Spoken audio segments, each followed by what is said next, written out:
Alright guys, dans cette leçon, je vais passer à travers mes 7 règles préférées pour avoir une superbe composition d'image. Let's go!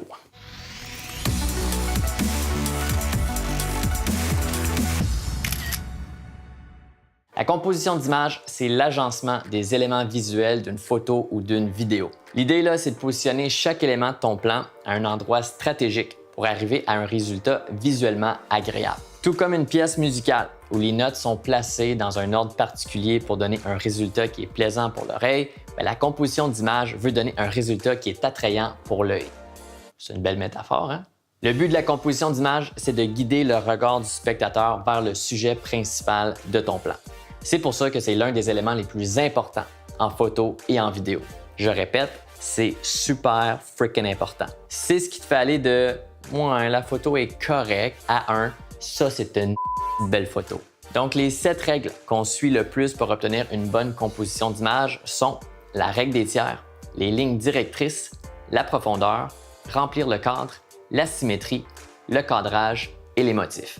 Bon, avant qu'on se lance là-dedans, je dois dire, bien que tous ces points-là sont des règles, tu n'es pas obligé de les suivre à la lettre. Utilise-les plutôt pour te guider dans ton processus créatif. Donc, en premier, la règle des tiers.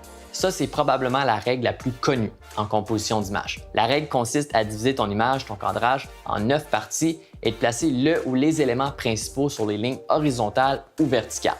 Si tu filmes des paysages, tu peux aligner l'horizon avec une des lignes horizontales, soit celle du haut ou celle du bas. Celle que tu vas choisir va vraiment dépendre de ce que tu veux que le spectateur regarde, le sol ou le ciel. Dans cet exemple, j'ai choisi de placer l'horizon sur la ligne du bas parce que je voulais attirer l'attention du spectateur sur les nuages qui bougent dans le ciel.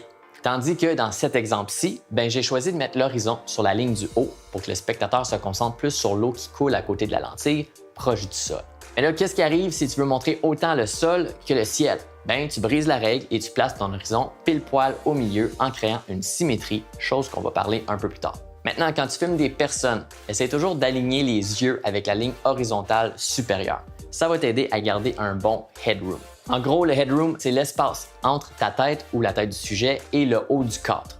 On veut pas que cet espace-là soit trop grand, mais on veut pas qu'il soit trop petit non plus. On veut qu'il soit juste parfait. Évidemment, tu n'es pas obligé de respecter cette règle-là à la lettre encore une fois. Un bon exemple, c'est si tu fais un gros plan d'un visage de quelqu'un. Oui, la tête va être coupée, mais vu que tu remplis le cadre avec le visage et que les yeux sont toujours alignés avec la ligne du haut, ça compte toujours comme une image bien composée. L'inverse est aussi valable. Tu peux aussi laisser beaucoup de headroom si tu veux montrer quelque chose de gros et massif dans l'arrière-plan. Comme dans le plan ici, MJ et moi, on a beaucoup de headroom, mais c'est parce qu'on voulait montrer l'ampleur du volcan devant nous. Fais juste t'assurer que si tu laisses beaucoup de headroom ou pas assez, qu'il y ait une raison créative à l'origine de cette décision-là. Une autre façon d'utiliser la règle des tiers, c'est de placer ton sujet sur une des intersections de ta grille. Moi, j'adore ça, cadrer en plaçant mon sujet soit sur la ligne verticale de droite ou la ligne verticale de gauche, tout en alignant les yeux avec les intersections du haut. La plupart des caméras, même les téléphones, ont une fonction grille qui te permet de voir une grille par-dessus ton image pour mieux t'aider à composer tes plans. Nous, personnellement, on garde toujours cette fonction-là allumée et je te conseille de faire la même chose parce que ça va vraiment t'aider à composer ton image. Bon, numéro 2, les lignes directrices. En gros, ce sont des lignes naturelles dans ton arrière-plan, dans ta scène, qui pointent vers ton sujet principal. Les lignes directrices sont partout. Ça peut être des routes, ça peut être des bâtiments, des clôtures, des ponts, des rivières, etc. Alors pour les lignes directrices, positionne ton sujet là où pointent les lignes. De cette manière-là, le regard de ton spectateur sera inconsciemment toujours attiré vers ton sujet. Ces lignes-là peuvent soit être horizontales, verticales ou diagonales. Les lignes diagonales, elles, t'aident à créer du mouvement et de la profondeur dans ton image, ce qui m'amène à mon troisième point, la profondeur. La profondeur, c'est l'espace qui sépare ton sujet de ton avant ou de ton arrière-plan. En général, plus tu as de profondeur, mieux que c'est. Pour créer de la profondeur facilement, il suffit juste de ne pas placer ton sujet contre un mur. Ce qu'on veut là, c'est avoir beaucoup d'espace entre ton sujet et ce qu'il y a derrière lui. Comme moi présentement, je suis peut-être dans une pièce, dans une chambre, mais j'ai beaucoup d'espace quand même derrière moi. C'est beaucoup plus beau que si je m'étais placé contre le mur. Aussi, en ayant beaucoup d'espace derrière, tu peux augmenter ton ouverture et avoir une petite profondeur de champ. Ça va vraiment aider à faire ressortir ton sujet pour que le spectateur sache où regarder. Une autre technique, c'est d'avoir quelque chose en avant-plan pour créer du contraste avec l'arrière-plan. Nous, par exemple, on aime ça avoir des feuilles ou des branches floues qui bouge avec le vent en avant-plan et notre sujet au foyer en arrière-plan. Le fait d'avoir quelque chose en avant-plan va diviser ton image en plusieurs couches, mais ça peut aussi t'aider à créer du mouvement. Donc quand tu tournes, sois toujours à la recherche de choses que tu peux mettre en avant-plan pour créer de la profondeur et du mouvement dans tes plans. Numéro 4, remplir le cadre. Assure-toi que peu importe ton sujet, qu'il remplisse la majorité du cadre. En remplissant le cadre, tu enlèves de l'image les choses qui ne sont pas importantes, puis t'aides encore une fois le spectateur à vraiment se concentrer sur ton sujet. Ça ici, c'est un super bon exemple de situation où mon sujet MJ ne remplit pas du tout le cadre. Il y a trop de distractions autour d'elle. C'est donc difficile de savoir ce qu'il faut regarder. Il faut soit que je zoome ou que je me rapproche pour que MJ remplisse plus le cadre.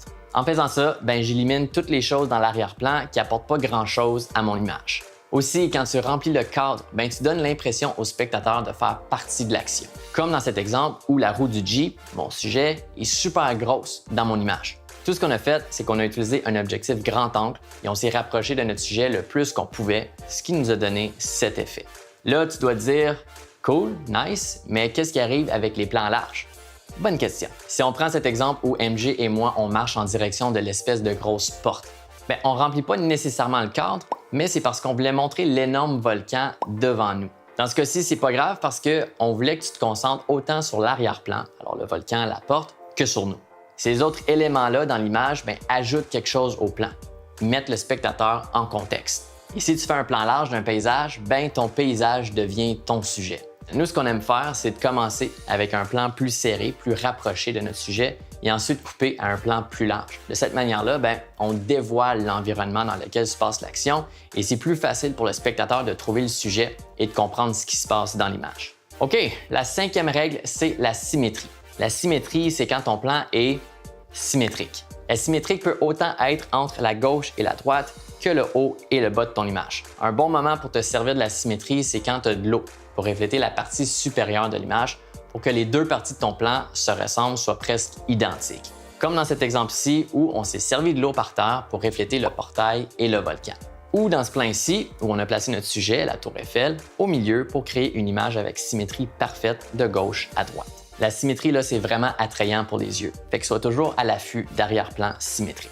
La 6e règle, c'est le cadrage. Ça, c'est une règle qu'on applique dans quasiment toutes nos vidéos. L'idée, là, c'est de te servir des portes, des fenêtres, des arches, des branches ou autre chose qui aurait un cadre pour t'aider à cadrer ton sujet. En plaçant ton sujet dans une boîte, tu vas guider le regard des spectateurs vers là où tu veux qu'ils se concentrent. Nous, ce qu'on aime faire, c'est de trouver des cadres où on peut passer en dessous ou même à travers, comme dans ce plan-ci qu'on a fait du temple en Thaïlande. Plutôt que de filmer le Bouddha directement de face, chose qui est peut-être simple et plate, on est passé en dessous de la petite arche pour vraiment aider le spectateur à se concentrer sur le sujet principal de notre image. Fait que sois créatif et essaie de trouver des éléments que tu peux utiliser pour passer en dessous ou à travers.